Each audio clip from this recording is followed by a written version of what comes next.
마태복음 24장은 예수님께서 예루살렘의 멸망과 세상의 종말에 대해서 하신 말씀입니다. 실제로 예루살렘의 멸망은 예수님의 말씀대로 한 세대가 지나기 전에 일어났습니다. 그리고 세상의 종말은 아직 우리가 언제 올지 알 수 없는 미래의 사건입니다.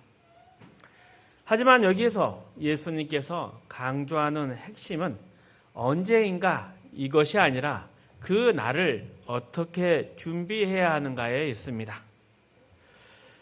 종말이라는 것이 단순히 시간이나 사건을 기다리는 것이 아니라 깨어있고 준비된 삶을 사는 것이 중요하다는 것입니다.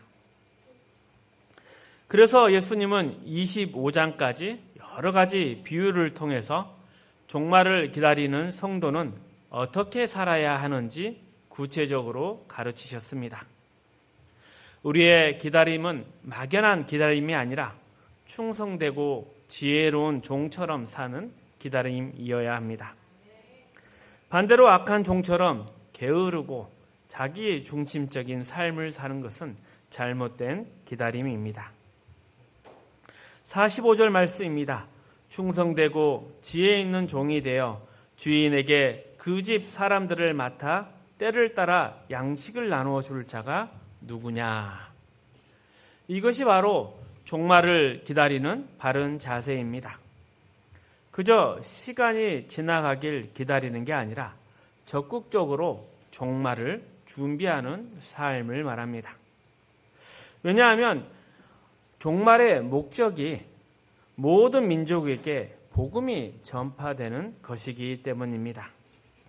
따라서 종말을 기다린다. 이것은 단순히 언제 올까 손을 꼽는 것이 아니라 그날까지 복음을 전하고 하나님의 백성을 세워가는 일에 충실할 것을 의미합니다. 하나님께서는 이 사명을 우리에게 맡기셨고 우리는 맡은 바 청지기로서 그 책임을 감당해야 합니다. 그렇다면 청지기의 역할은 무엇일까요? 예수님은 때를 따라 양식을 나누어 주는 종으로 청지기를 설명하십니다. 즉 하나님의 말씀과 은혜를 사람들에게 나누어 주는 일이 청지기의 사명입니다. 반대로 악한 종은 어떤 모습입니까? 그는 자기 동료를 때리고 술 친구들과 어울려 먹고 마시며 시간을 허비했습니다. 성경은 이런 삶을 방탕하다라고 표현합니다. 여기서 방탕하다는 것은 도덕적인 타락을 의미하는 것이 아니라 하나님이 주신 시간과 기회를 헛되이 낭비했다는 의미입니다. 그런데 여기서 더 놀라운 것은 예수님께서 악한 종을 심판하실 때 방탕했다, 게을렀다 이렇게 하지 않으시고 그에게 내린 판결은 외식하는 자와 같은 벌을 받으라라는 것이었습니다. 외식하는 자와 같은 벌을 받으리라. 이 말은 마태복음 23장에서처럼 겉모습은 경건해 보이지만 속은 비어있는 위선자로 살았다는 뜻입니다. 마태복음 23장 2절에서 4절 말씀 함께 읽어봅니다.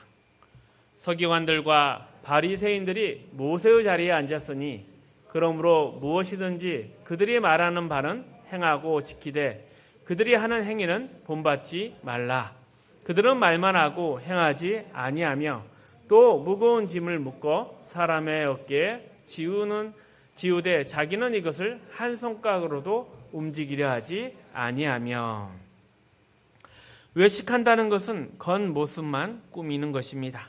겉은 그럴싸해 보이지만 그에 걸맞는 내면의 진실이나 내용이 없는 상태를 말합니다.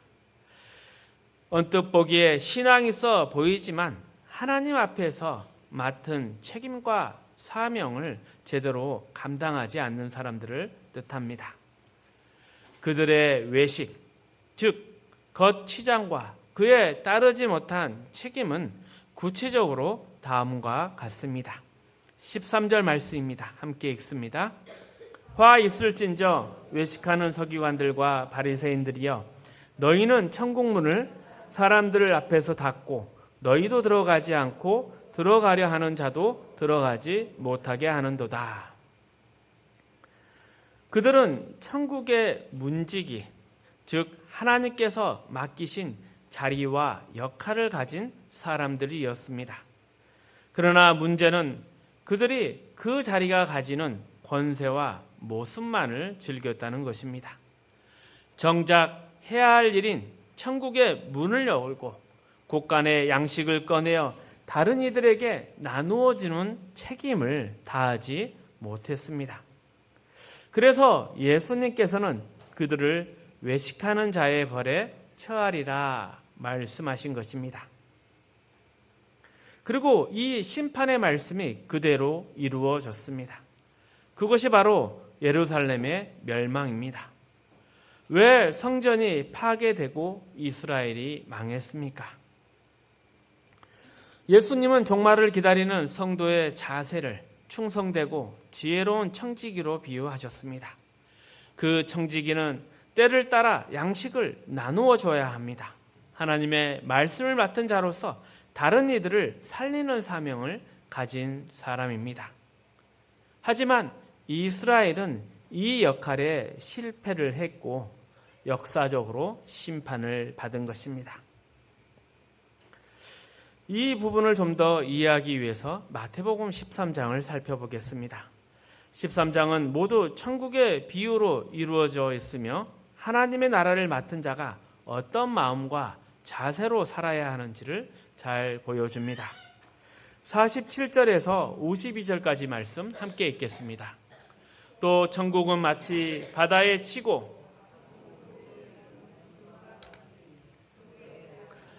물가로 끌어내고 앉아서 좋은 것을 그릇에 담고 못된 것은 내버리느니라.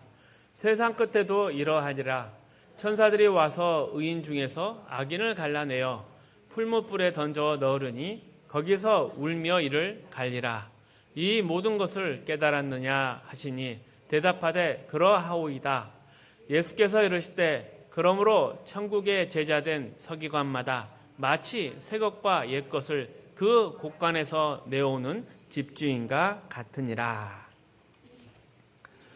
예수님께서 말씀하신 천국의 제자된 서기관, 이 표현은 구약시대 모세의 제자된 서기관, 이 표현과 대비해서 이해할 수 있습니다.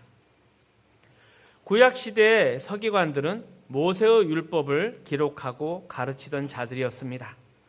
당시에는 인쇄술이 없기 때문에 그들은 율법의 사본을 직접 손으로 써야 했습니다. 그래서 그 율법을 소유하고 해석할 수 있었던 그들의 지위는 매우 높았고 이스라엘의 종교적 지도자 역할을 했습니다. 그들이 바로 모세의 제자된 서기관들이었습니다. 이에 반면 예수님은 신약시대를 열면서 제자들을 천국의 제자된 서기관이라고 부르셨습니다. 그리고 제자들은 새 것과 옛 것을 곳간에서 내어오는 자. 여기서 곳간이라는 것은 하나님 나라의 진리를 닮은 보물 창고를 의미합니다.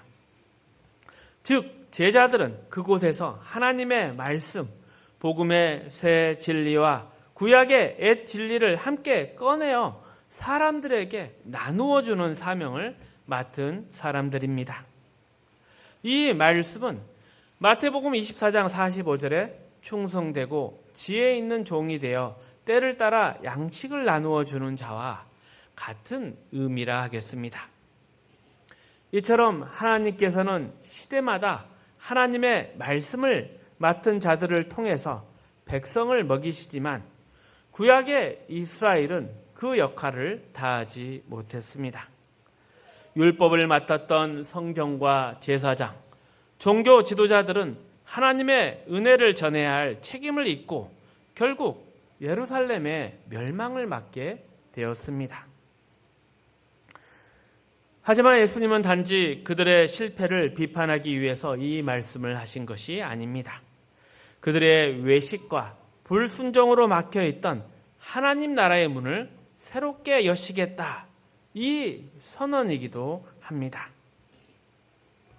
이스라엘이 천국의 열쇠를 맡았지만 스스로 들어가지도 않고 남도 들어가지 못하게 막은 자들이었기 때문에 하나님께서는 그 책임을 물으셨고 이제 예수를 통해서 그 문을 새롭게 여시는 것입니다. 그래서 예수님은 천국의 제자들에게 말씀하십니다. 너희는 옛것과 새것을 꺼내어 나누어 주는 참된 서기관이 되어라. 이것이 바로 예루살렘 멸망 안에 담긴 복음의 의미입니다. 마태복음 21장의 포도원 비유도 같은 메시지를 전합니다. 한 주인이 포도원을 농부들에게 맡겼는데 주인이 소출을 받으려고 종들을 보냈더니 농부들이 그들을 때리고 쫓아냈습니다. 마지막에는 주인의 아들까지 죽였습니다. 이 비유는 이스라엘이 하나님의 청지기 역할을 저버린 것을 상징합니다. 하나님께서 맡기신 은혜의 일들을 외면하고 자기 욕심만 채운 결과 결국 그 자리에서 밀려나게 되었음을 보여주는 것입니다. 마태복음 21장 39절에서 41절 말씀 함께 읽어봅니다. 이에 잡아 포도원 밖에 내쫓아 죽였느니라. 그러면 포도원 주인이 올 때 그 농부들을 어떻게 하겠느냐? 그들이 말하되 그 악한 자들을 진멸하고 포도원은 제때 열매를 바칠 만한 다른 농부들에게 새로 줄지니이다. 하나님께서 악한 자들을 진멸하십니다. 이것이 구약의 이스라엘의 멸망이고 성전의 파괴였습니다.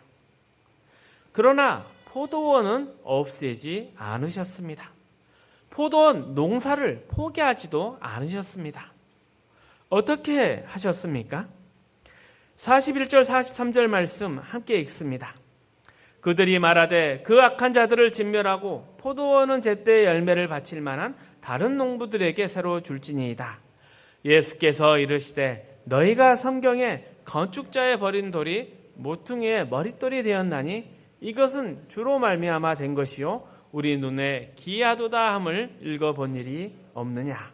그러므로 내가 너희에게 이르노니 하나님의 나라를 너희는 빼앗기고 그 나라의 열매 맺는 백성이 받으리라.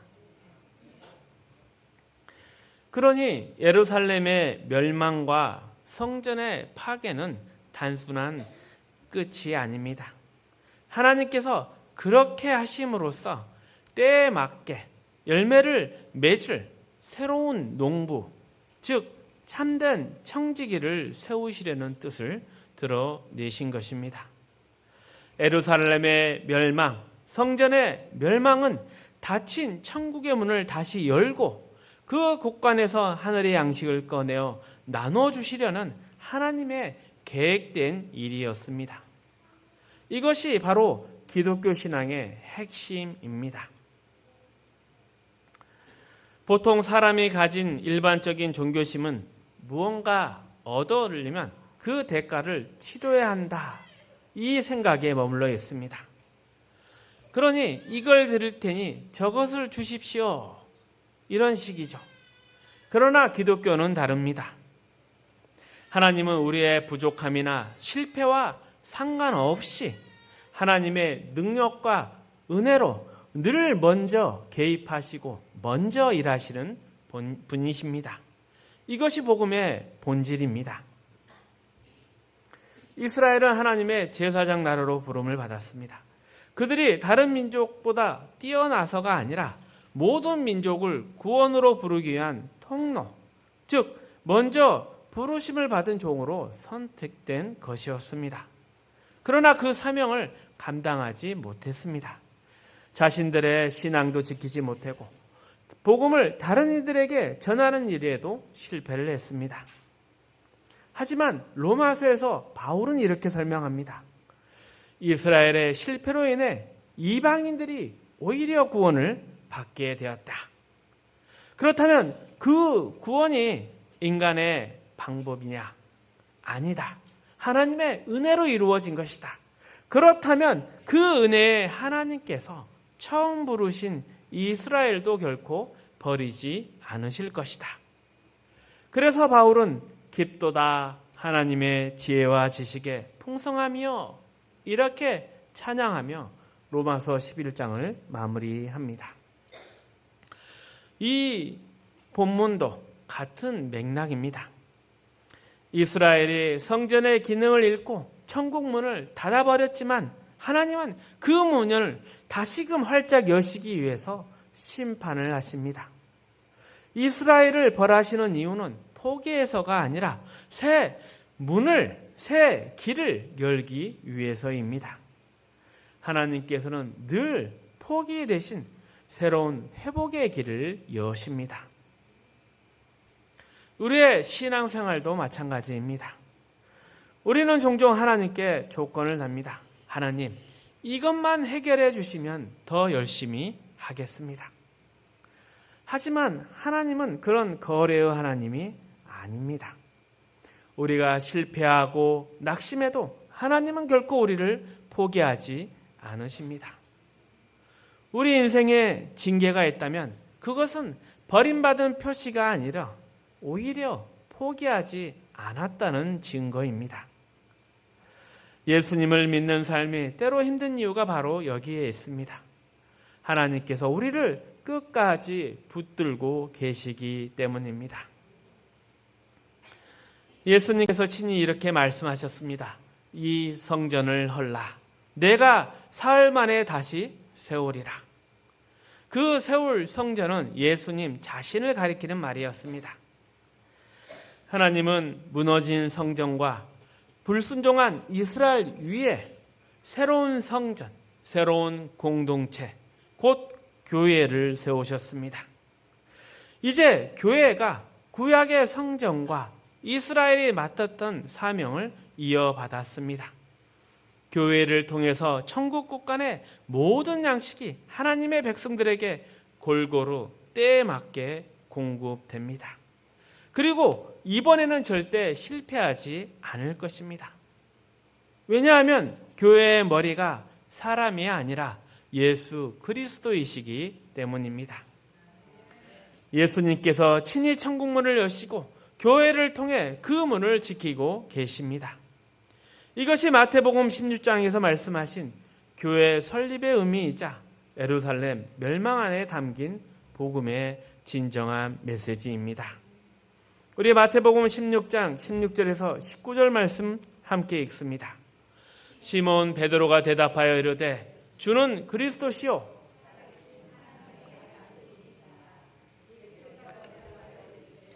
바요나 시몬아 내가 보기 있도다. 이를 내게 알게 한 이는 혈육이 아니요 하늘에 계신 내 아버지이시니라.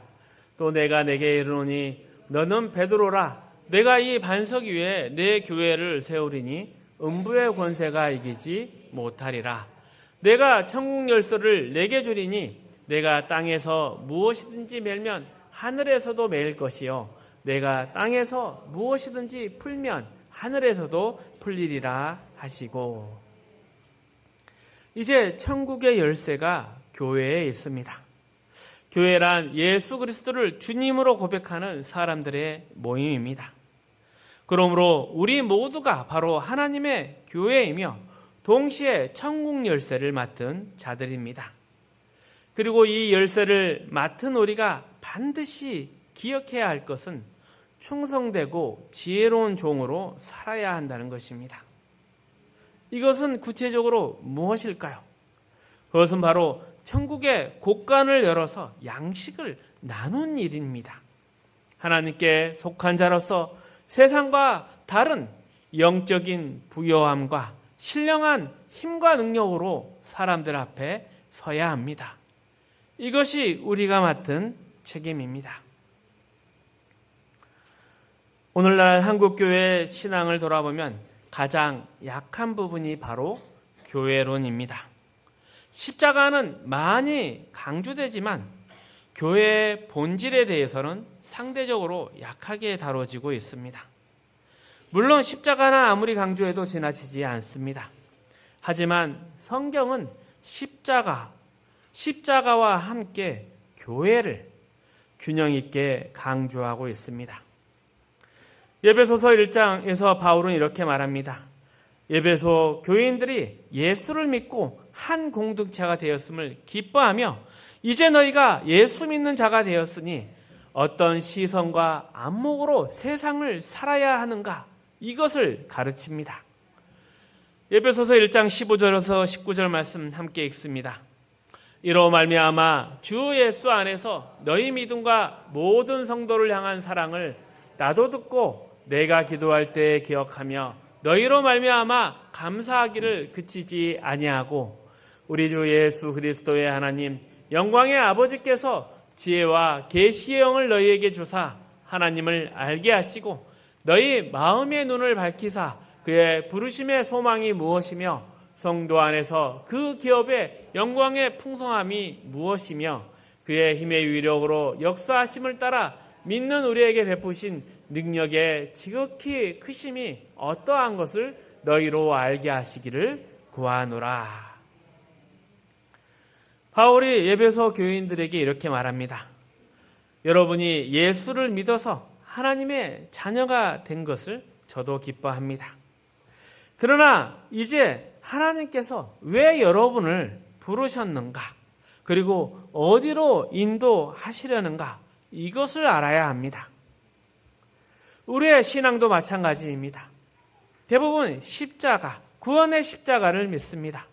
십자가로 죄와 사망에서 구원을 받았고 영원한 형벌에서 벗어나 이제 하나님의 자녀가 되었습니다. 영생과 복락의 약속을 얻었죠. 하지만 문제는 그 다음입니다. 구원받은 이후에 우리는 어디로 가야 합니까? 하나님께서 천국으로 데려가지 않으십니다. 이 땅에서 살게 하시는 것이죠. 그러면 어떻게, 무엇을 목표로 살아가야 하겠습니까? 이 부분에서 많은 한국교회가 길을 잃어버렸습니다.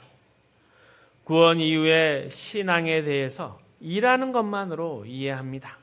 전도하고 봉사하고 열심히 활동하는 것으로 대신하려 합니다. 물론 일도 안 하는 사람들이 있습니다. 하지만 우리의 삶, 우리의 신앙 안에 내용과 방향이 없습니다. 우리는 값없이 이제 받았으니 이제 무엇으로 갚을까? 이런 생각으로 신앙을 오해합니다. 하지만 하나님께서는 우리가 무언가 갚기를 원하시는 게 아니라 자라나기를, 변화하기를 원하십니다. 십자가에서 멈추지 말고 하나님께서 우리를 어디로 인도하시는가, 어디로 부르셨는가, 이것을 깨닫는 것이 신앙의 다음 단계입니다. 에베소서 1장 18절 22절 말씀 함께 읽습니다. 너희 마음의 눈을 밝히사 그의 부르심의 소망이 무엇이며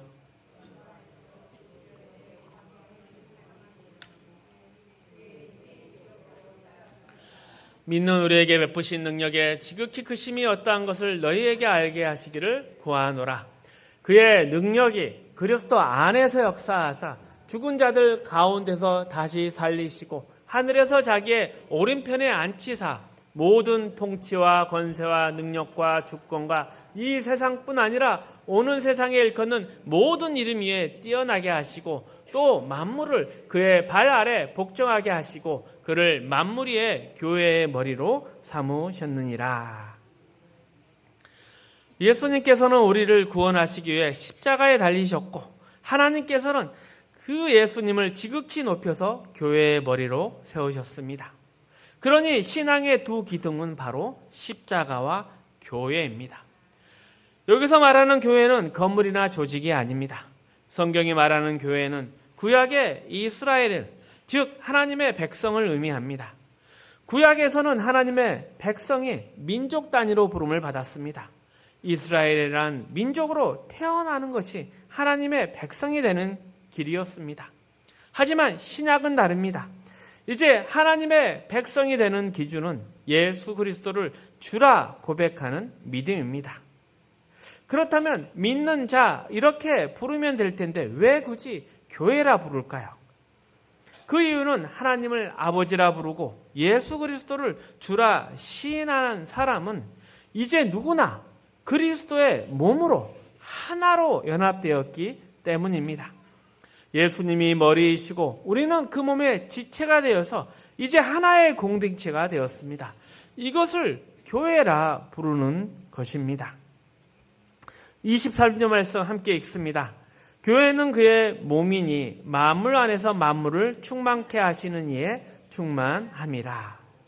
만물을 충만케 하시는 이에 충만함.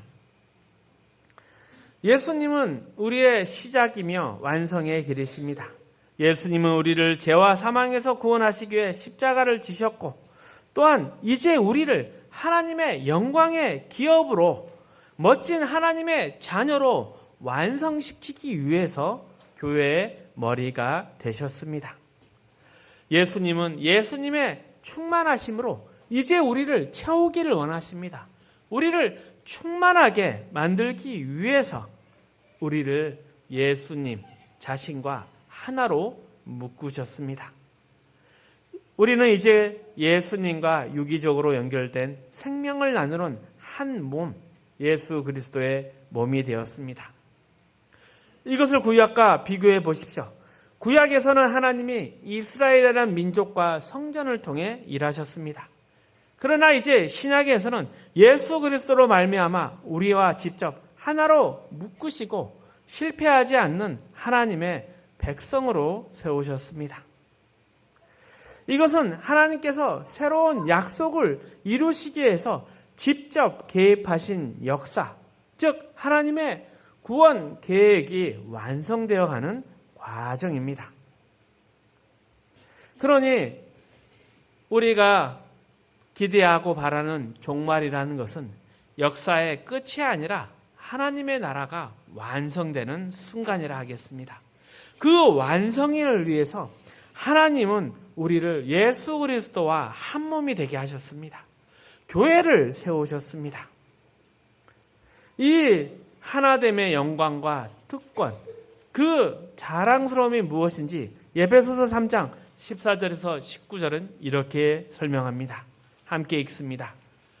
이러므로 내가 하늘과 땅에 있는 각 족속에게 이름을 주신 아버지 앞에 무릎을 꿇고 비노니 그의 영광의 풍성함을 따라 그의 성령으로 말미암아 너희 속사람을 능력으로 강건하게 하시오며 믿음으로 말미암아 그리스도께서 너희 마음에 계시게 하시옵고 너희가 사랑 가운데서 뿌리가 박히고 터가 굳어져서 능히 모든 성도와 함께 지식에 넘치는 그리스도의 사랑을 알고 그 너비와 길이와 높이와 깊이가 어떠함을 깨달아 하나님의 모든 충만하신 것으로 너희를 충만하게 하시기를 구하노라.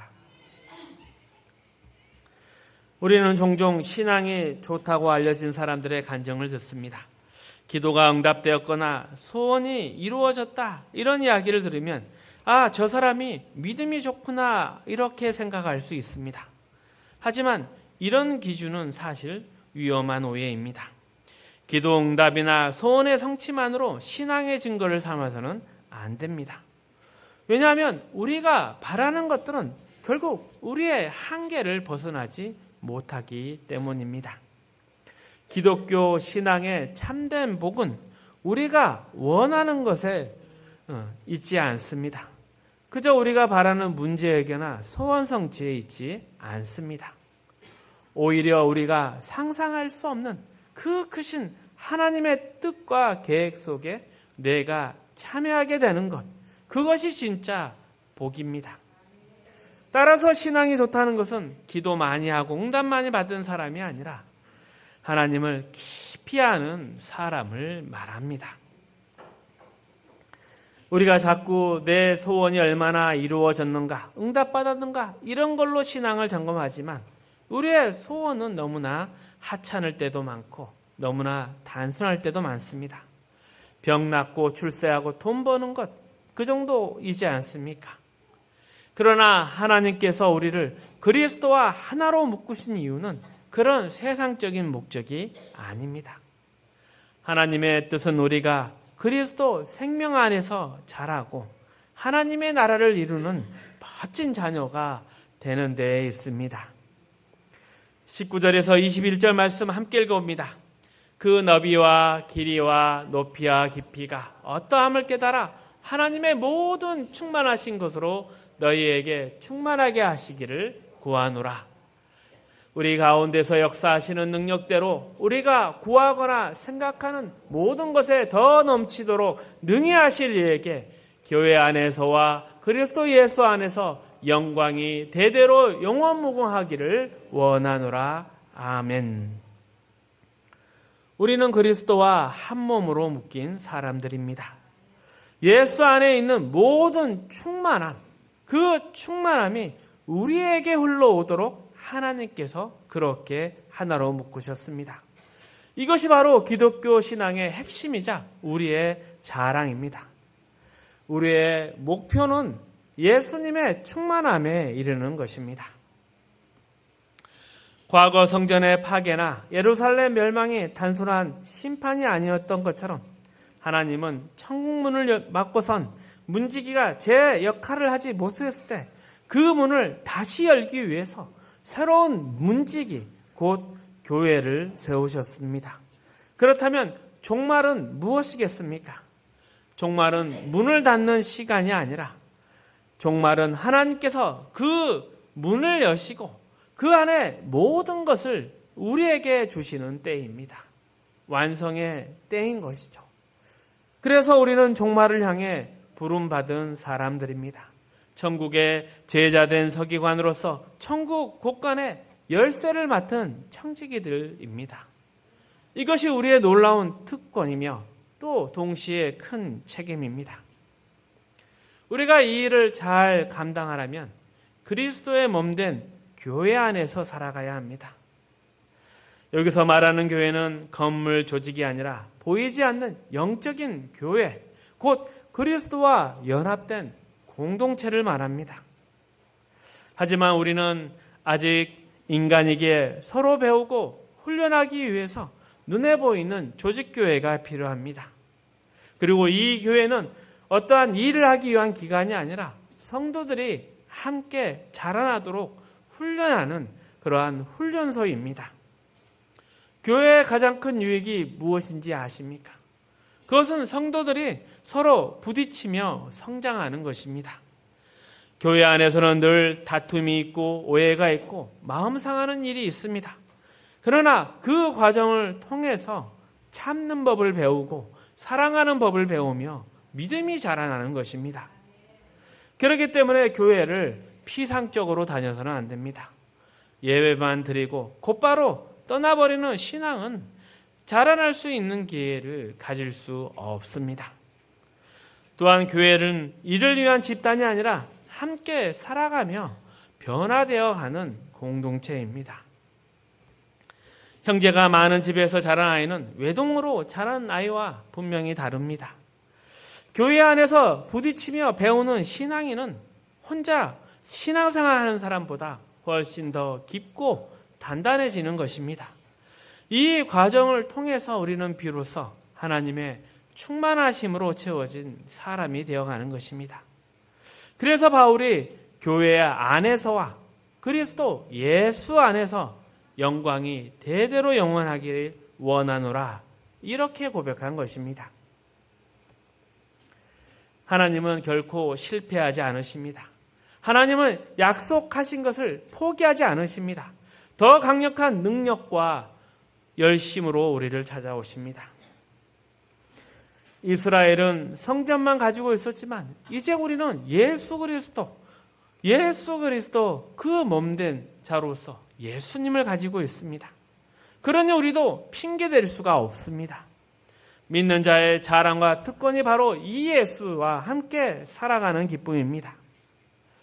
만약 신앙이 의무나 어떠한 보험료처럼 느껴진다면 그것은 하나님 때문이 아니라 우리의 문제입니다. 하나님은 결코 등불을 켜서 감추어 놓으시거나 소금을 만들어 그냥 길바닥에 버리지 않으십니다. 문제는 우리 자신이 누구인가, 또 무엇을 향해 살아야 하는가, 이것을 모르고 또 우리의 믿음을 사용하지 않는 데 있습니다. 그러니 스스로의 신앙을 돌아보십시오. 하나님 나라의 문지기로서 지금 여기 계신 여러분께서는 천국 곳간에서 무엇을 꺼내 먹고 있고 또 무엇을 다른 사람과 나누고 있는가? 오늘 말씀 앞에서 스스로 점검해 보는 유익한 시간이 되시기를 바랍니다. 말씀을 정리하겠습니다. 마태복음 24장은 예수님께서 예루살렘의 멸망과 세상의 종말에 대해 말씀하신 것입니다. 그러나 예수님의 초점은 언제, 이것이 아니라 어떻게 준비하고 사느냐에 있습니다. 종말이라는 것은 단순한 때를 기다림이 아니라 깨어있고 충성된 삶으로 준비하는 것입니다. 예수님은 우리를 천국의 제자된 서기관, 곧 복음의 청지기로 부르셨습니다. 우리는 천국의 열쇠를 맡은 사람들입니다. 이 말은 하나님께서 우리를 통해서 복음의 문을 열고 생명의 양식을 나누기 원하신다는 뜻입니다. 이처럼 종말은 세상의 끝이 아니라 하나님 나라의 완성입니다. 그래서 하나님은 무너진 성전 위에 교회, 곧 예수 그리스도의 몸된 교회를 세우셨습니다.